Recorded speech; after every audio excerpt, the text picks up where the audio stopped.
Hello, welcome to Voices in Hyperspace, where friends get together and talk all things sci-fi. Our current mission is the hit 90s soap opera Babylon 5. It's getting real hot in here, so put on your seatbelts and let's go.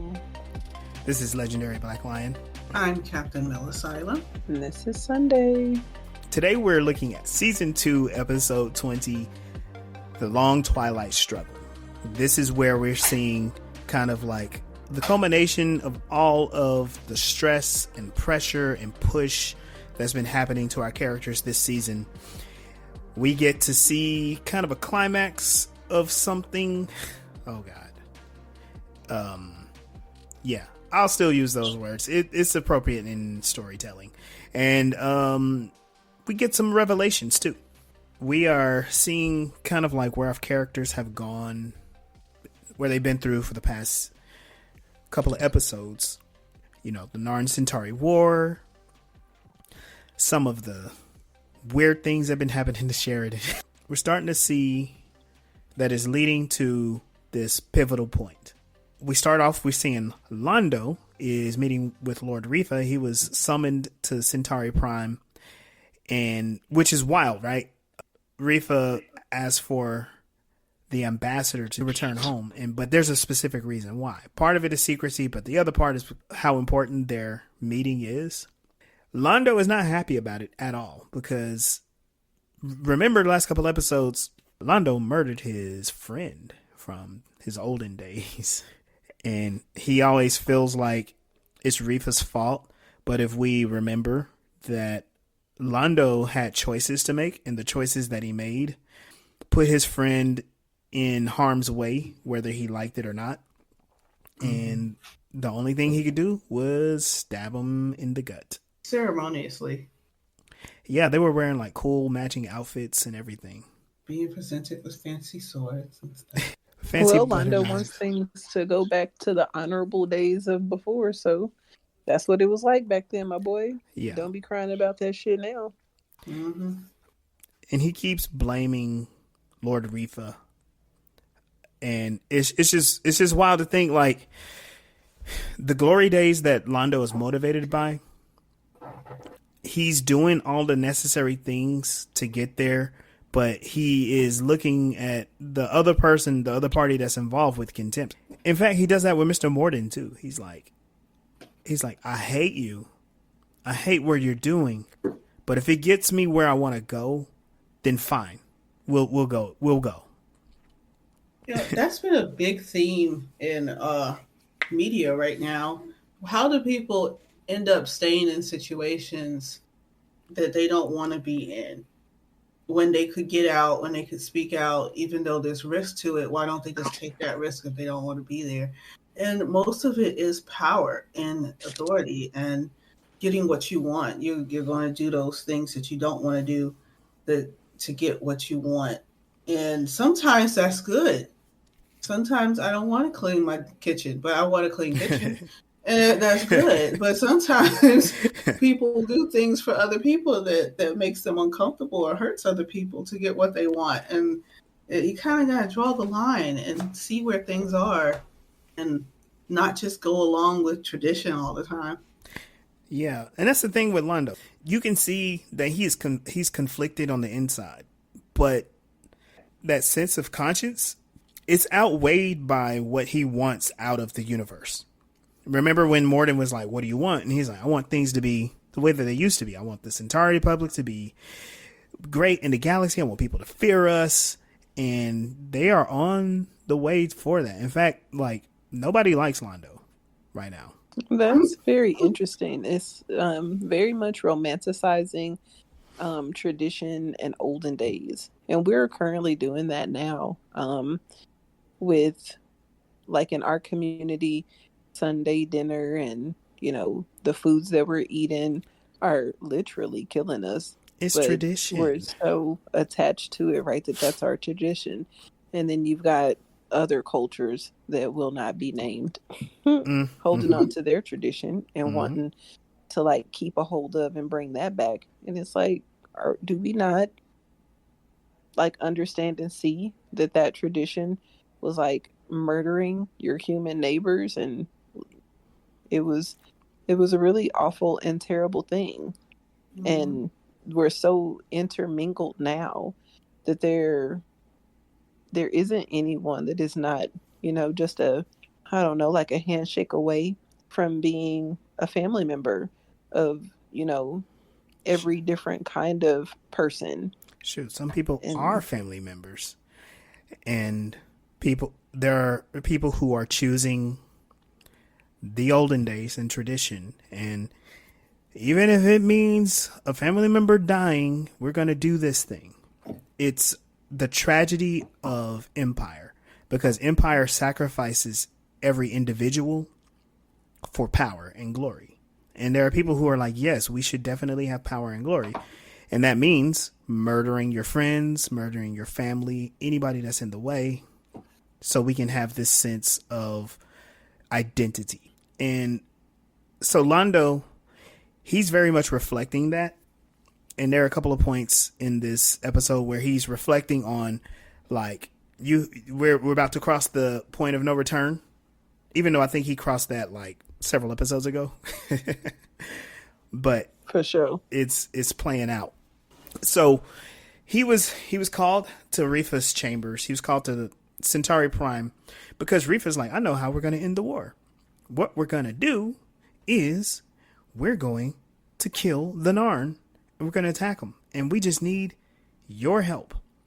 And Londo is like, what do you mean you need our help? It's like, you and your friends. Like, with your help, you're going to save thousands of Centauri lives. We're going to end the war real quick. Bang, bang, bang, bang. And we'll be back home by dawn.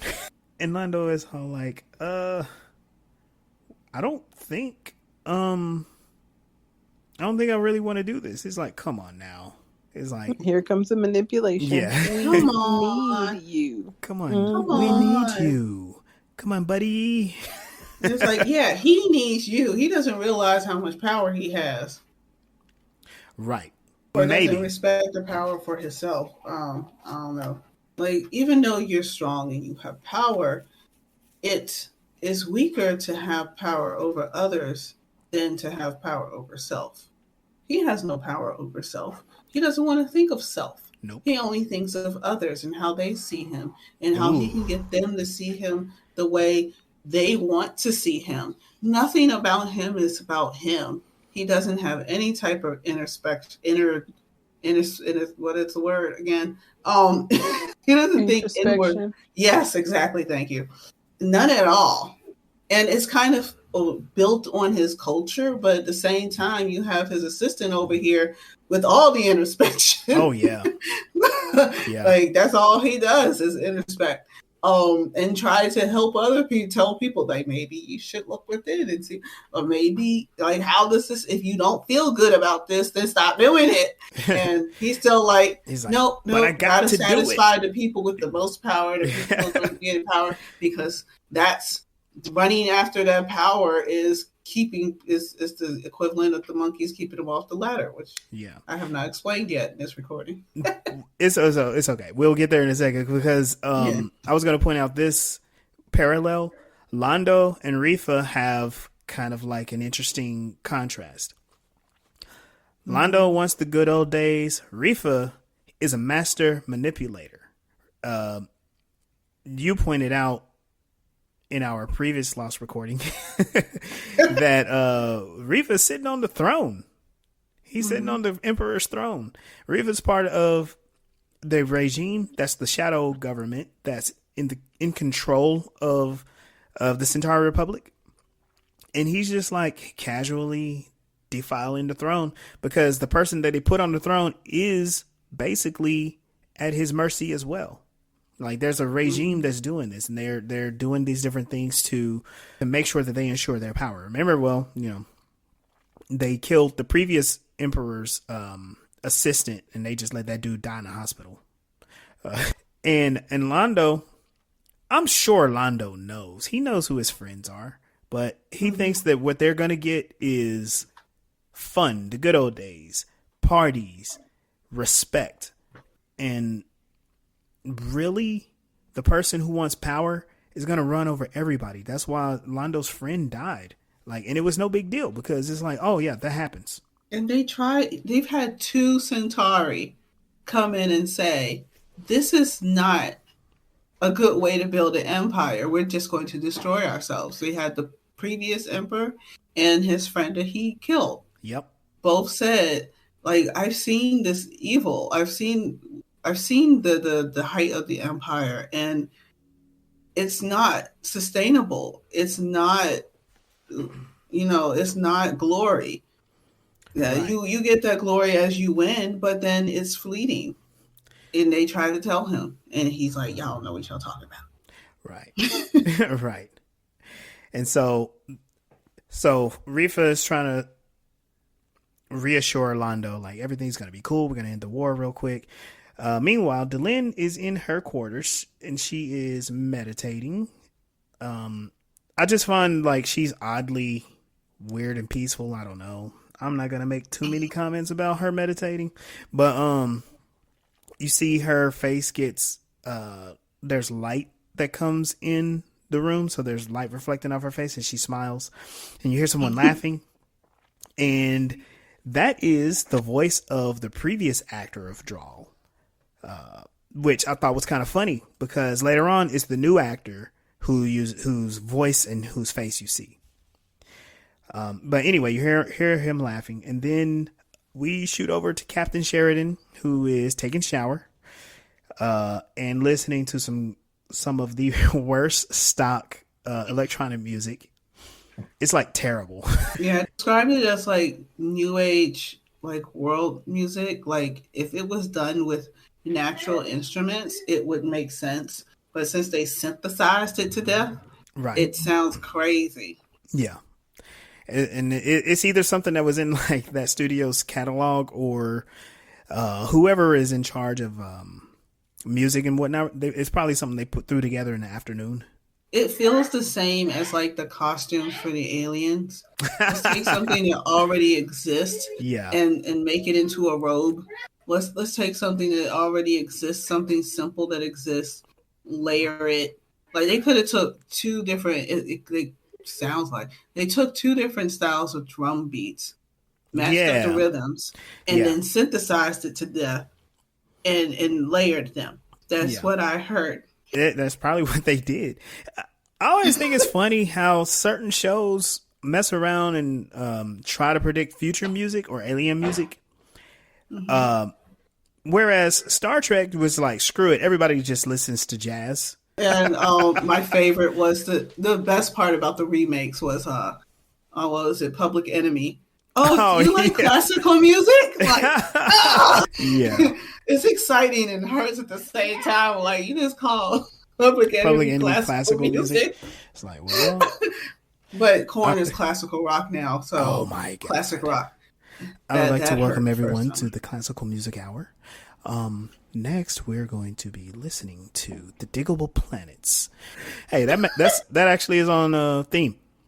Anyway, so Drawl appears to Sheridan and he walks out of the shower and he's like, I am Drawl. We need to talk.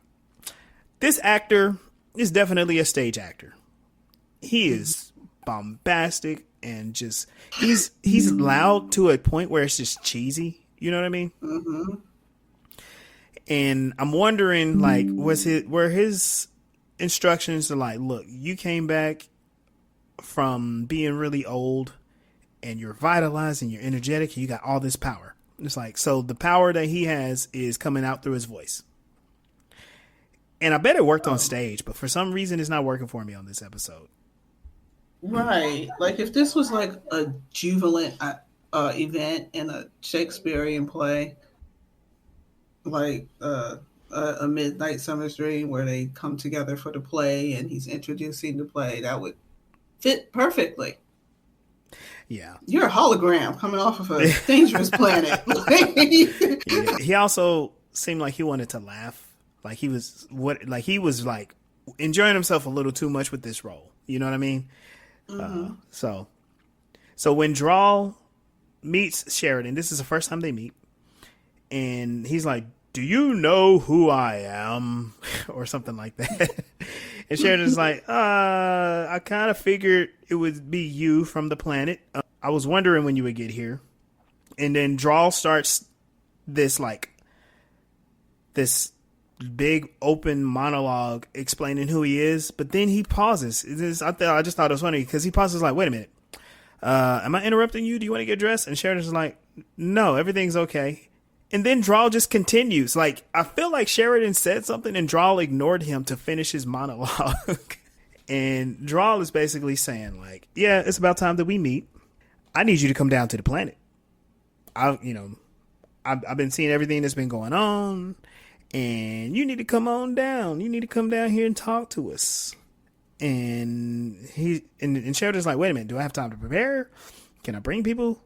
He's like, you can bring one person. You'll know who. Wink, wink, nudge, nudge. And then he just like disappears. Which, remember, Sheridan is taking this pretty well because he's had hallucinations. He's been possessed by other aliens, and him seeing the hologram just kind of pop up and go away, no big deal. At least he didn't shoot at him this time. It's just a bombastic Mimbari. So then we see that Jakar is having a conversation with another Narn, and I'll point this out. I realized in the episode that most of the main characters start off talking with secondary and one-off characters. Londo is talking to Lord Aretha, who is a secondary character, kind of. Ivanov is talking to that dude in CNC. Sheridan is talking to Drawl, who is, he guest appears every once in a while. And Jakar is talking to a character who, unfortunately, is a one-off character. And listen to his name. His name is Justin. I like the alien version of Justin. Yeah, yeah. I mean, I like that they kept with the the naming convention, but it's just Justin. And Justin is his uncle. And Justin's talking to Jakar about like, okay, check this out. This is how we are going to hurt the Centauri. We're going to make this war too costly for them. And what we're going to do is we're going to focus almost all of our resources to attack the supply depot on Garage 7. And Jakar, he's all like reluctant. He's like, but if we did that, won't we leave Homeworld unprotected? He's like, no, it's all good. Look, Homeworld's going to have some defenses. It's going to be all right. But this will make the war too costly for the Centauri. We want to prolong the war. We want to like ruin their appetite for war. And maybe we'll be able to negotiate, which like, knowing what happens later, this pitch does sound very desperate. It sounds awful. It sounds like a bad plan. Because also remember the war with the Centauri, the Narn were getting hammered. They were not doing great at all. And so again, go ahead. Yep. He's not being heard. Not at all. Like even his own flesh and blood is like, nah, we're gonna do this, and we'll be okay. Don't worry about it, nephew. We good. You stay there. We need you there. Yeah, exactly. Oh, that's the worst part. He comes across more paternalistic because Jakar is like, I wish I could come with you, and Jakar has this look in his face like, if we're gonna put on this like glorious last stand, I want to be there. And Justin is like, no, we need you here. We need somebody like you to garner us support, which means you're the ambassador and you need to do your thing so we can have people rally to our side. And it's kind of like, that's that. We're not listening to Jakar anymore. So, of course, immediately in the next scene, it's Rifa and Londo talking about like, hey, we just intercepted the plans that the Narn have to attack Garage 7. And Londo is like, you know what, though? This could be wrong. And Rifa's like, no. It has just the right sense of desperation. I guarantee you the Narn are going to do this. And Londo's like, okay, cool. That means we're going to send our forces to Garage 7. He's like, no, we're not. He's like, what? What? He's like, that would leave it unprotected. He's like, no, we won't, because your friends are gonna be there. My friends? Yeah, your friends. He's like, well, what are we gonna do? He's like, Yeah. what are we gonna do? Well, we're gonna go and focus all of our forces on the Narn homeworld. And this is where we kind of get that sense of like shock, like, oh shit, this is real with Londo. And he's like, but they have defenses. It's going to be like still rough. It's like, no, don't worry about it. We're going to use mass drivers. He's like, that's mass drivers. Like, we signed a treaty. He's like, treaties, that's nothing but words on paper. And this is where we want to remind the audience, because we're playing around with politics in this show. Mm-hmm. That's exactly what it is. A treaty is words on paper if one or none of the parties honor it. And the Centauri are the party that are like, fuck them words. We about to blow up this planet. Mm-hmm. They're about to use weapons of mass destruction. Mm-hmm. So if any of you were alive during the W. Bush administration, you can kind of see where this mirrors real life, which is crazy because remember, this came out like almost a decade before the Iraq War. So yeah, but after the Cold War. After the Cold War, yeah. Yeah, so that was like massive weapons of mass destruction can be used. We might use them. The whole thing.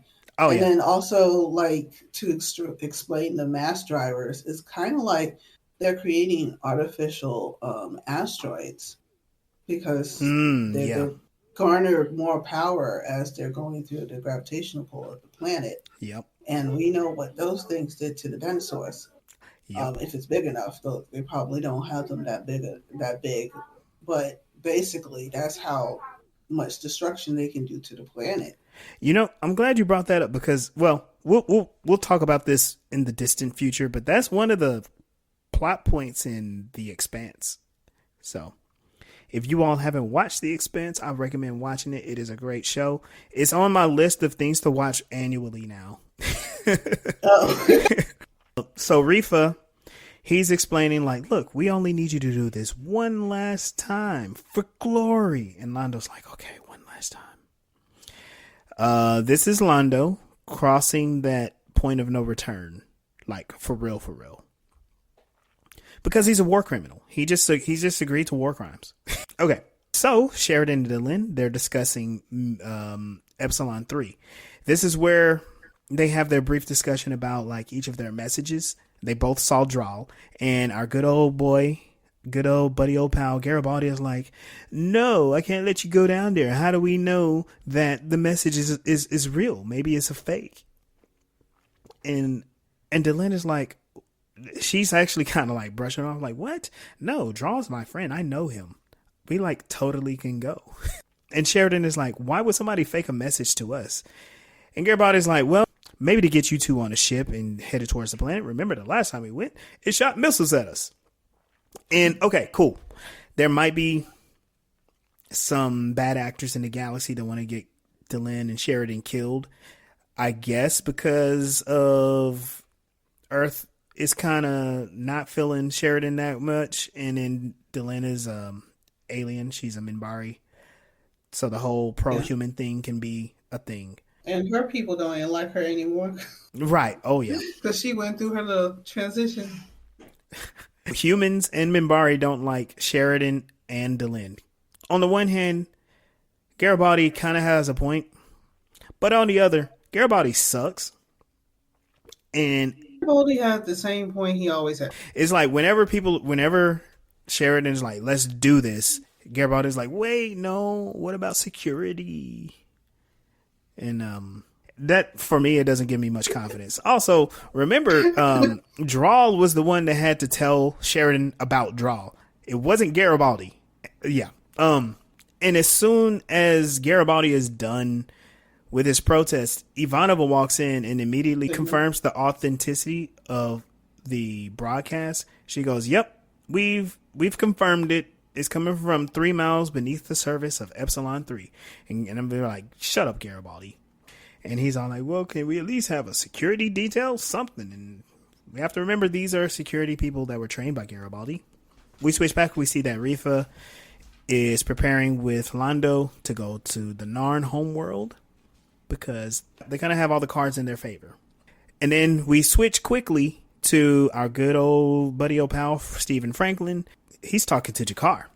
And this is where Franklin is revealing to Jakar. He's like, hey, can I talk to you for a minute? Which, let's remember, Franklin is the best human in the galaxy.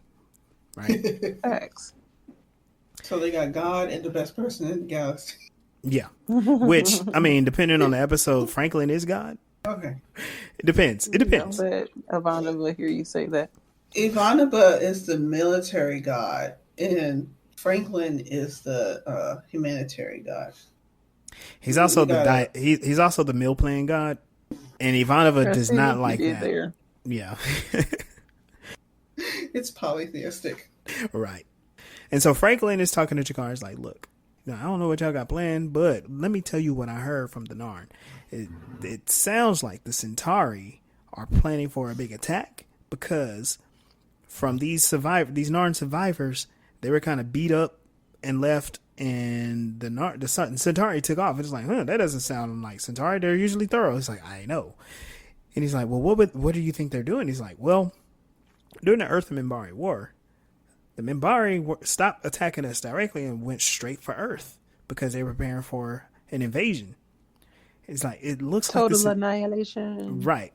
Right. He said, it looks like the Centauri are doing the same thing. He's like, well, where did you hear this? He's like, I heard it from a Narn who was released. He was captured by the Centauri and he was tortured until he told him everything. He's like, oh, shoot. It's like, where can I find this Narn? And they both look over. There is a flat line and someone is putting a sheet over a dead Narn's head not far from them. And it's like, well, oh, shoot. So the only way that they could have confirmed it, dude just died. Now, to me, that's like, hey, this probably has a really good chance of happening. Like, they probably figured our plans, right? And Jakar no longer has someone else to back up his findings other than Franklin. Right. And as much as the Narn, you have to remember the Narn were not favored very much in the galaxy. I mean, some people feel bad for them, but they are confrontational. So they won't listen to a human. They probably think humans are kind of weak. Like humans, Earth didn't want to help us during the war, even though this is Franklin, but Franklin had to be on the down low. Start a whole nother underground railroad. Ooh, right. So they don't. If they knew what he was doing for them, they might listen to him. But they're probably going to be like, "Oh, you're from that. You're one of those Earthlings." So Sheridan, Delenn, they know that they need to go down to the planet Epsilon 3. So they prepare and they get a transport to go. Not a lot of fanfare, but when they do get to Epsilon 3, this is where Delenn shows that she knows the way to go. We're going to use some headcanon because I don't remember them wearing any breathers. So Drawl probably made it breathable for them down there. Yeah, because the first time they went down there, they had breathers, and then they tested the air quality and took them off. Yeah. So I guess now they're going back. They're like, oh, we already know it's good. Right. Yeah. Good point. And this is where Sheridan takes in the view of the giant machine, which is like, it looks like it's several hundred feet underground, and it takes up the whole cavern, and he's just in shock and awe. And I can only imagine, like, this is something that, like, really should stand out in sci-fi, like a planet that is a giant computer. Like, that's amazing. Like, what kind of technology, what kind of beings made this? You know, Delenn's been down there. She knows what the deal is. And she's like, oh, I know the way. We're going to go left, I think. He asks, do you know which way you're going? She goes, absolutely. Right. Which I don't know about you, but they turned Delenn into like kind of a little too happy. but you, I have to remember, like, they don't know everything that's going on between the Narn and Centauri in the background. They just know there's a war going on, and she's about to go see one of her old mentors. Yeah. And she's playing around with like using crude human language. Because last time she was having fun talking about butts, and now she's abso-fraggin-lutely. Oh yeah, they were down there, weren't they? No. No, when they were talking about butts, they were in the garden. Oh yeah. But the Delenn and Sheridan have kind of a cute moment there, foretelling some of their future attraction to each other. I'm just gonna say that because, come on, y'all know that's happening. We switch real quick. What's going on in the background? Jakar's trying to talk to his uncle Justin. Like, come on, our plans have been discovered. We need to change. And Justin is like, no, we're already on this path. We won't change. There's no turning back. We're going to save all the Narn. It's going to be great. We're going to have the best war ever. And once again, nobody's listening to Jakar. What I've seen in this episode, they are stripping Jakar of all of his power when there is the opportunity to make a change.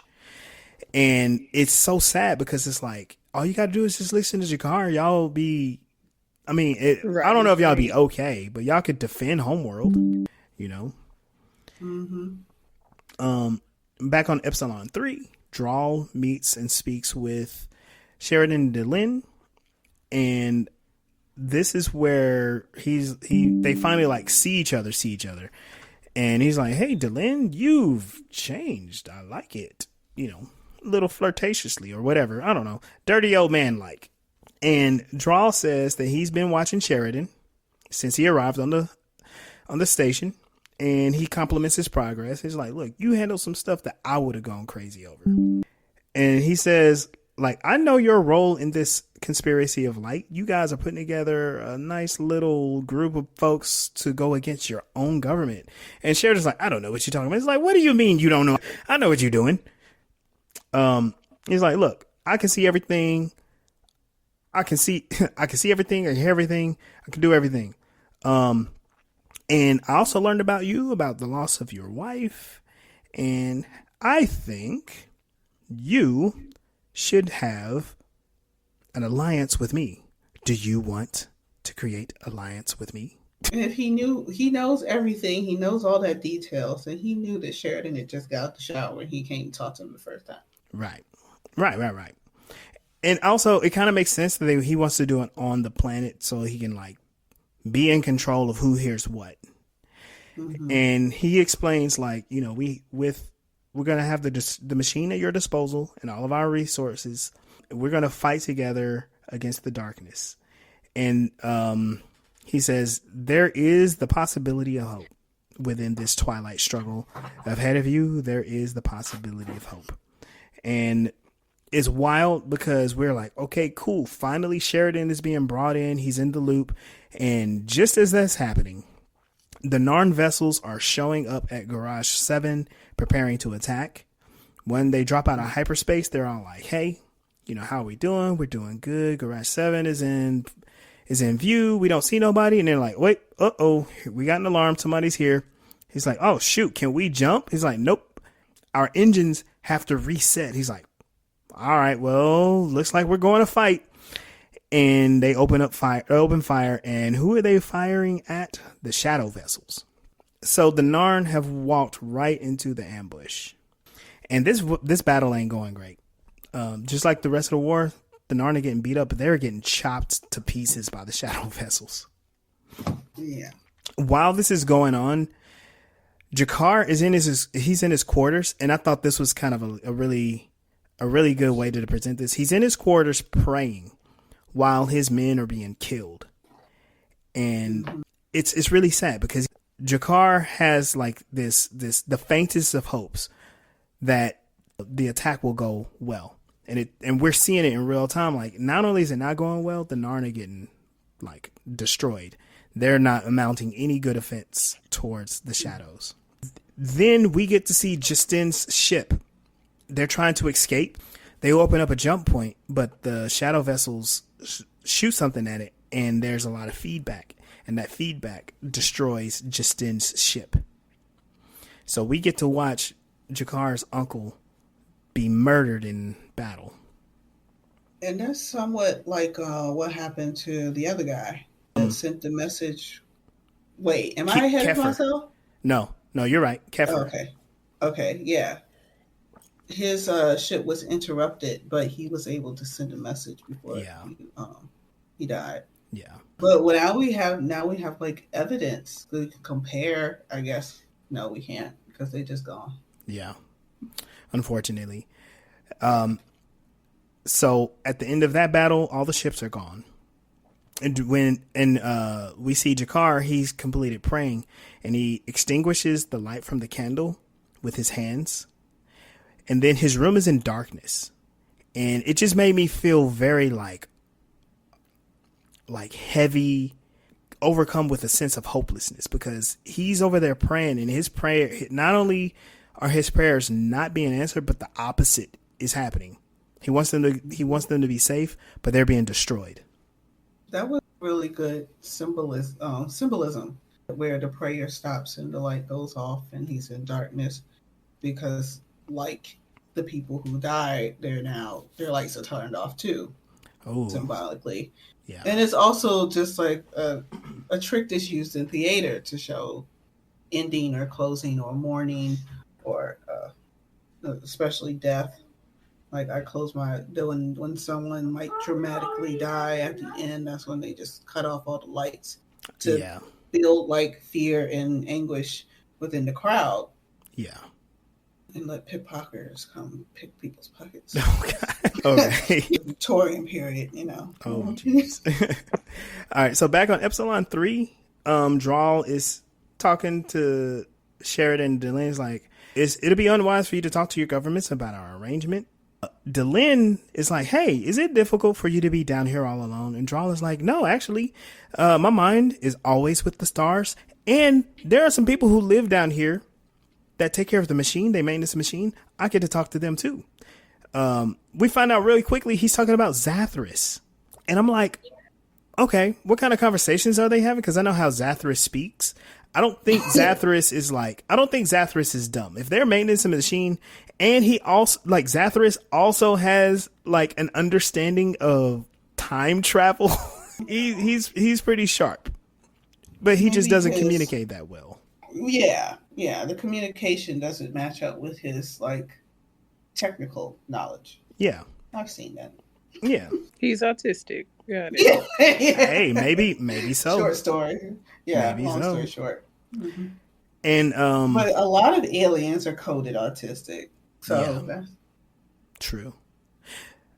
I also want to point out that Drawl says creatures, plural. We'll just save that for later for the people who haven't seen it yet. But for people who have seen it, you know what I'm talking about. Drawl starts to feel real faint, and he's like, oh, I'm receiving distress calls. You need to go back home. And this is what's happening. The Centauri have made it to the Narn homeworld, and they have opened up their assault with their ships and their mass drivers. Which is a complete breach of the treaty that they had. Yeah. And Londo tried to bring that to Rifa's attention. And what did he tell him? Nah, bro. Ink on the paper. Yeah. Nobody really cares about treaties and whatnot. We do what we want to do. Yeah. We don't need treaties. We need therapy. Right? And so if you didn't think that the episode turned, it definitely turns now. Because, okay, the Narn getting beat, that's one thing. But what the Centauri are doing, they are trying to crush the spirit of the Narn. Ivanova tells Garibaldi what is happening, and Garibaldi's like, oh, shoot, we need to put this station on lockdown immediately. And the reason why is because there are Centauri present on the station, along with a lot of refugee Narn. And they have to figure out like how to keep everything still peaceful while this is going on. Like, we'll find out later, like, essentially, the Narn society is being decimated. What happens is the ISN on TV is saying, like, what's going on? And the Narn that are at the bar, the Narn are sitting there, their Centauri sitting there. And as soon as they hear that their planet is being bombarded, the Narn are like, fuck it. And they just start beating the hell out of the Centauri. And it's wild too, because it's like one of the more violent and crazy bar fights you see on the episode, but they also doing like karate kicks and double axe handles and stuff, but they are beating the hell out of these Centauri. It's kind of like one of them hears some news and just slams down a glass and starts punching. Yeah. And like, then everybody starts no hesitation. Sheridan boards the station with Delenn, and Ivanova meets them and explains like, this is what's going on.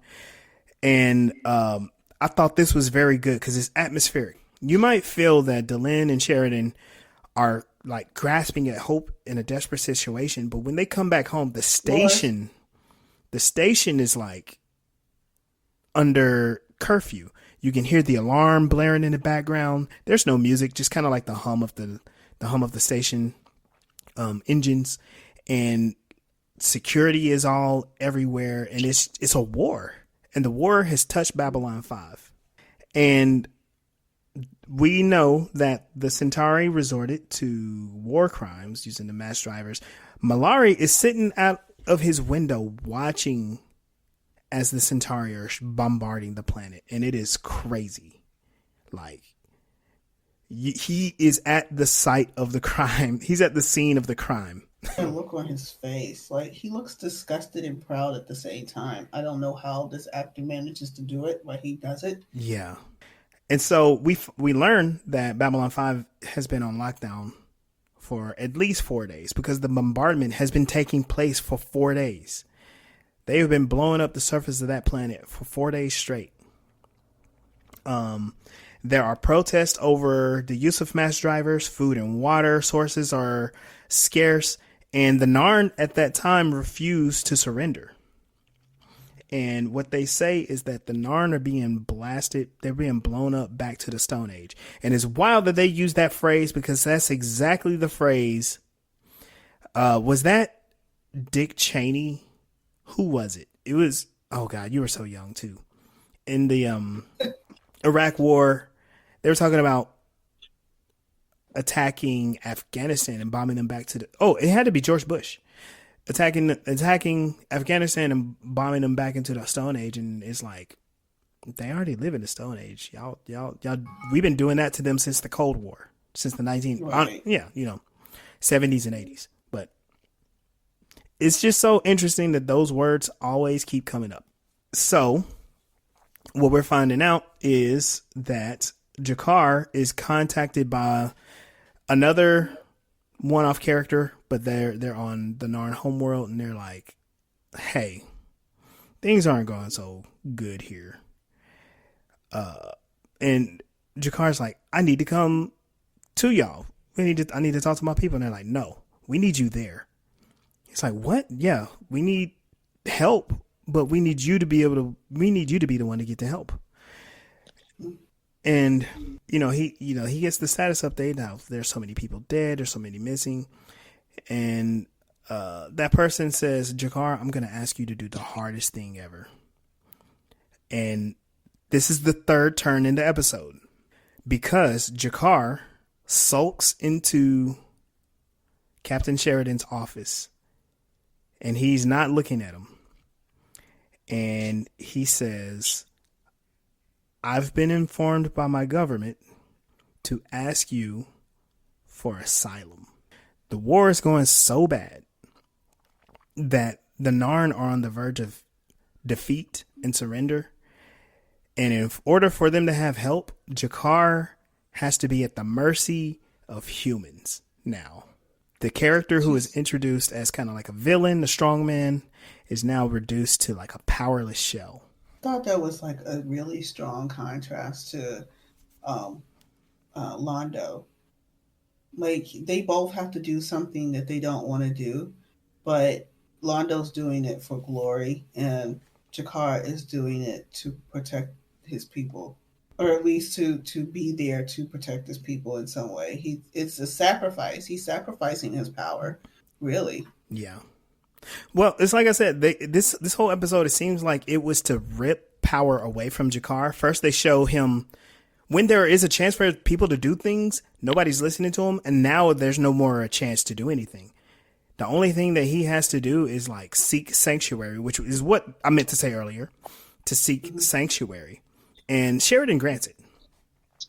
Now, in contrast, Londo is meeting with Garibaldi and he is surrounded with security.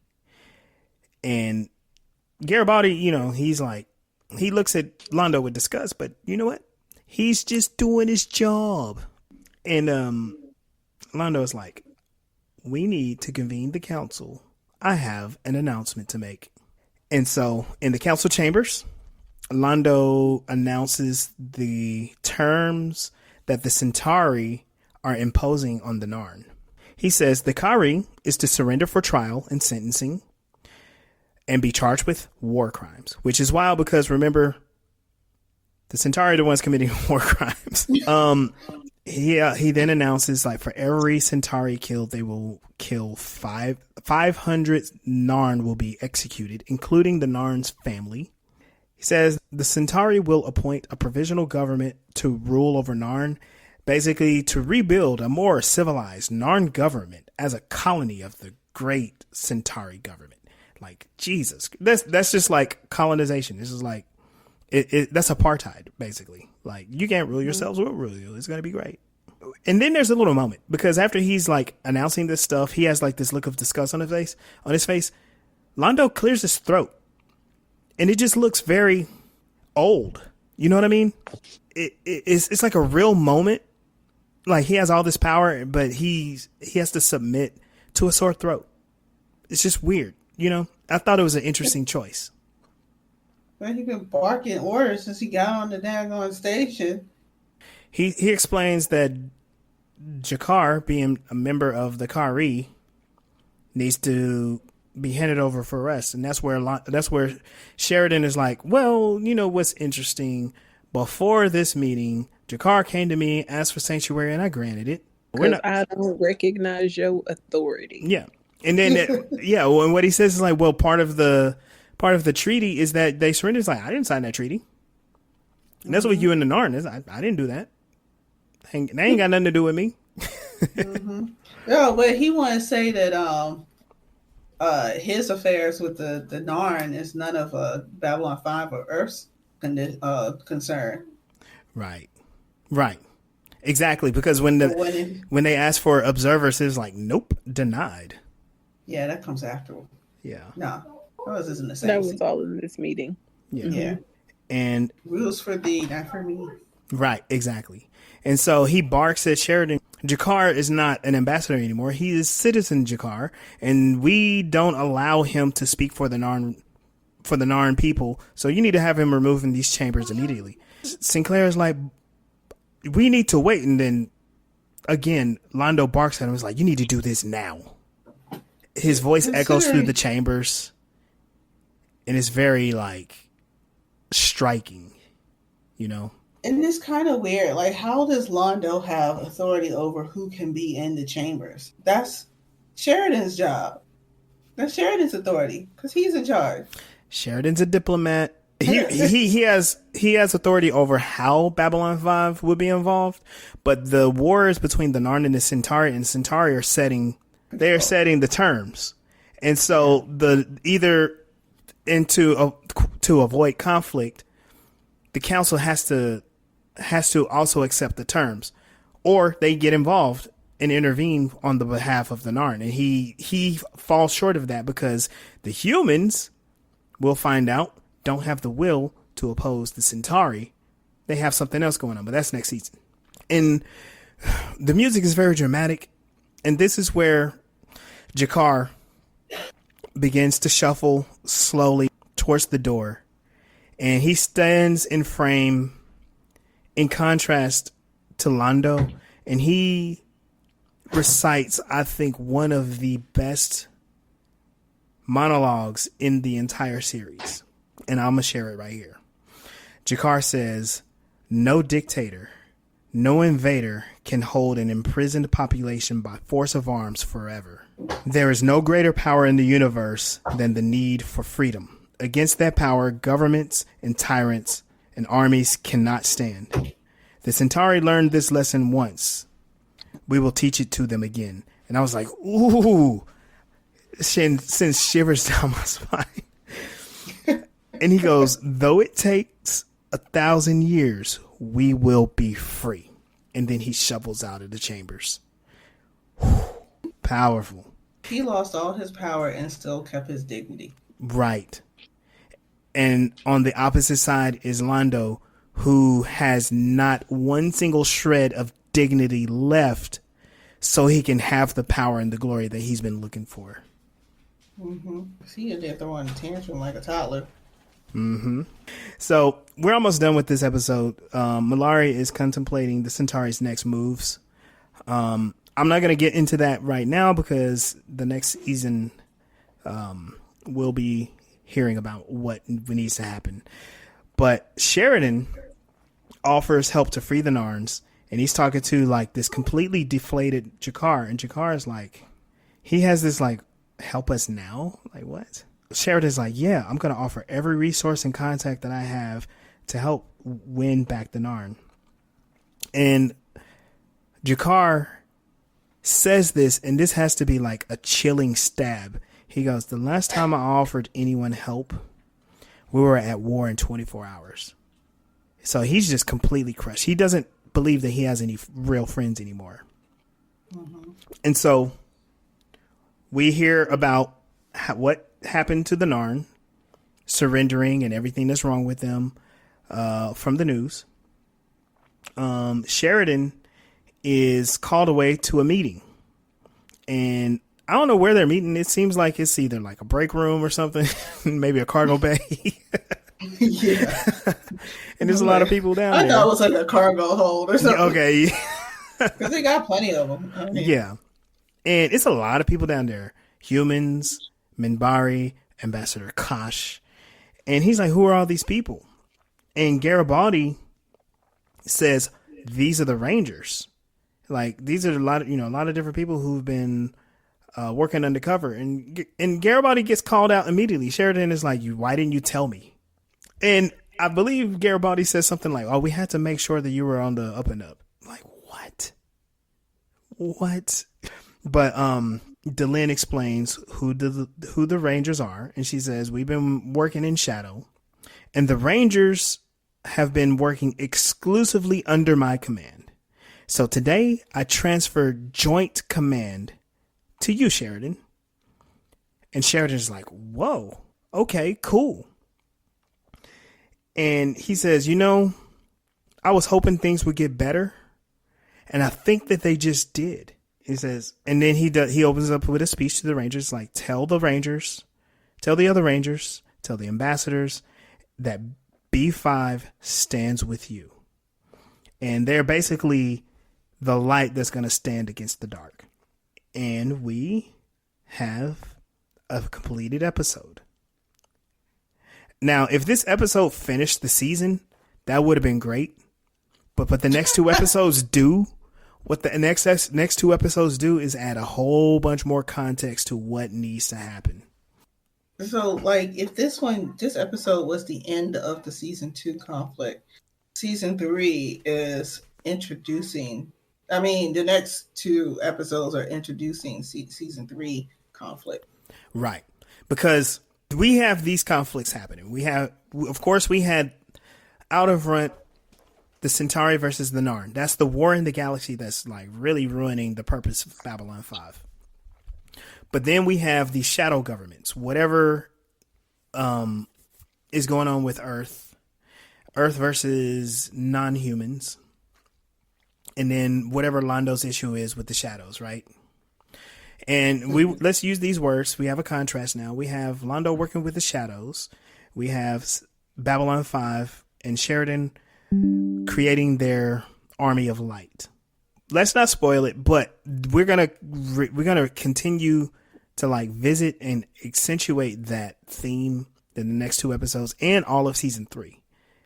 So it's not gonna just be for survival of humans per se, but there is this like the theme of light versus dark, good versus evil in the galaxy. This was the conclusion of season 2. It brought everything that was introduced in season 2, like the war and the conflict between the characters, what struggles they're having, except for the sidekicks. Yeah. They weren't in it. Yeah. But like Delenn going through her transition that she went through in the beginning, changing to like a half human. Now she's in a group of Centauri and humans that are working together. So now she has a place that she belongs. Where in the beginning she didn't belong at all. Sinclair came in looking for what type of authority he's going to feel in taking over this command. Yeah. In a way where he can be militant but also be fair in the diplomatic stuff that he doesn't really care that much. He cares about it, but he doesn't want to do it. And also he's obsessed with conspiracy theories. Now he is a conspiracy theorist. Yeah. He is the conspiracy. So, what's his name? Jakar was telling everybody they were going to attack. Nobody wanted to hear it, and then it happened. Right. Nobody wants to listen. Londo is like feeling out of place because he can't. His people aren't fulfilling the stereotype of what they're supposed to be, and they did it. Like something terrifying had to come and use its power. He didn't even get there with his own power, and the thing was that it was not even meant for somebody to have. And he got warned the whole time, and his stubborn little self kept going because he felt like it was right for no reason at all other than, I don't know, culture or something. Who am I missing? Like the glory days, you know. And Franklin, he's still saving people's lives. They don't have to be on his table to save his life. He does not care. I'm just here to save people's lives. Yeah. And Ivanova is God. Ivanova is God. Always. Did Ivanova go through any type of... So Ivanova did through this season. She went through some changes because she revealed her telepathy. Oh, yeah. And then she lost like her potential romance character in Talia Winter just being evaporated. However, we will see some more developments with her in the next season. So it's one of those things. Our characters are going to continue to change. Some of them for better, most of them for the worst. Honestly, all of them are going to change they're going to go through some stuff. Like I'm not even going to play it. As bad as it is now, it's going to get worse. It wouldn't be a good drama if they didn't go through changes. I didn't think of Ivanova because she didn't show her change in this episode. She was just she doing her job. She kind of like returned to the background, which is fine because you know what, as good as a character that she is, having too much can drag like the show down. We need hope, so yeah. So yeah, I mean, and then there's Garibaldi, Mr. Garibaldi. Hey, he got out of his coma, and he stayed out of his coma. I don't think he got attacked from the back too much this season. I feel like there was an opportunity, and I feel like he was fine. Yeah, I think maybe once he got attacked but because they kidnapped somebody, right? Well, with Sheridan's command, you don't have a commander just running off to go into danger, because like some of the times that he got beat up was when he went to go have the back of the commander and didn't have his own back because he was just running off into danger and he had to go with him. But Sheridan doesn't do that. Right. There aren't two. Sheridan is very calculative. He doesn't just run off and do stuff. And he kind of does, but he's calculative about where he runs off and does stuff. He's used to the thought process of running into the unknown, because that was his job for several years out on the rim. Mm-hmm. I'm guessing I'm going to make that connection. I know, right? And also relying on his crew as much as possible. He delegates pretty well. It's like, look, I don't have to do every dangerous thing myself. Garibaldi, you're chief of security. Ain't you supposed to handle this without me needing to? And maybe Garibaldi can have a better sense of how he can secure the station when he's actually securing the station versus where with our old commander just running off into whatever danger there is and not telling nobody. Yeah. Right. So because that wasn't his job. That's Garibaldi's job, and Garibaldi has guys who trust him and do their job because those are boys. So that works a little better that everything's spread out and not just on the shoulders of one person who's trying to die but not really. Right. We'll learn a little bit more about the other members of the security team in the next couple episodes. Yeah, it's about to get thick here in a second. But without us spoiling anything else, we need to get out of here. I want to thank everybody for joining us for this episode of Voices in Hyperspace. You can catch us on TikTok, Instagram, and our Facebook group, Voices in Hyperspace, where you can continue the conversation. You can find us on YouTube as well. Make sure that you like and subscribe and share from there too.